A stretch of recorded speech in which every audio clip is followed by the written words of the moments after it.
안녕하세요. 김주범의 경매고입니다. 이번 시간은 주택 임차인의 임차 보증금 증액과 관련된 문제를 확인해 보겠습니다.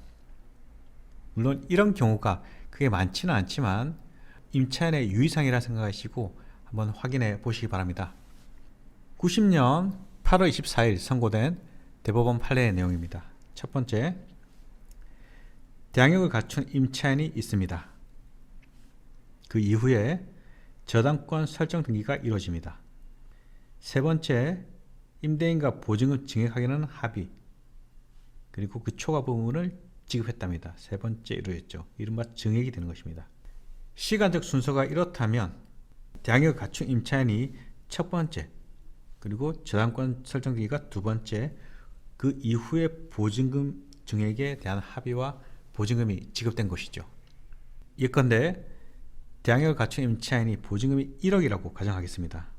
두 번째, 저당권 설정 등기가 2천만원. 세 번째, 보증금 증액하기로 하는 합의 2천만원 정도 보겠습니다. 이때 임차인이 1억과 2천을 합한 1억 2천에 대해서 대항력을 행사할 수 있는 것인지, 아니면 그 일부를 행사할 수 있는 것인지, 이 문제가 쟁점이죠.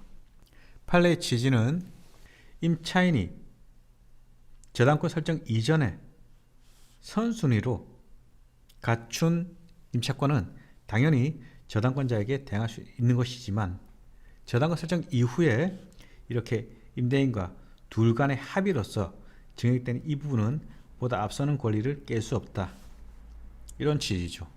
결국 임차인이 그 보증금을 1억을 다 못 받았다, 이러면 그 대항력을 주장할 수 있겠죠. 그렇지만 1억이라는 금액을 받았다면 더 이상 2천만원에 대해서는 대항력 주장을 못한다는 소리입니다. 결국 이 문제점은 중간에 있는 다른 권리가 있다는 것이죠. 관련된 판례 하나 더 보겠습니다. 86년 9월 9일 선고된 대법원 판례 내용입니다. 사안의 개요는 비슷합니다. 첫 번째, 대항력 갖춘 임차인이 있는 것 같습니다. 두 번째, 이때는 가등기가 이루어졌네요. 두 번째, 그리고 세 번째, 다시 또 보증금 인상하기로는 합의, 인상분이 있답니다. 세 번째 이루어졌죠. 이 사안도 마찬가지입니다. 보증금을 증액하기 전에 이루어진 보다 앞서는 등기가 있습니다. 물론 선순위 임차권은 대항력을 인정받지만 보다 후순위인 중간에 있던 소멸 기준 권리가 발생하기 때문에 이 권리 이후로는 전부 직권말소가 된 것이죠. 경매로. 따라서 새로 매수인에게 대항할 수 없다는 것입니다. 정리해 보자면, 대항력을 갖춘 임차인이 임차 보증금을 증액한답니다.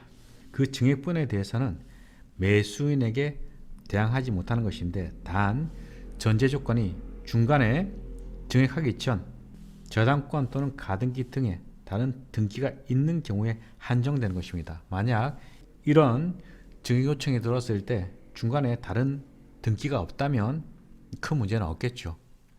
따라서 임차인인 경우 그 보증금을 증액할 시에는 증액하기 전에 다른 권리가 있는지 없는지 그 여부를 확인하시고 증액에 대한 결정을 해야 됩니다. 만약 부득이 임차 보증금을 증액해야 되는 사유가 왔다, 이때 다른 권리의 등기가 있다면 내 보증금을 온전히 지키지 못합니다. 물론 배당받을 순위는 있을지 모르겠지만 임차인이 대항력을 증액분에 대해서는 주장하지 못한다는 겁니다.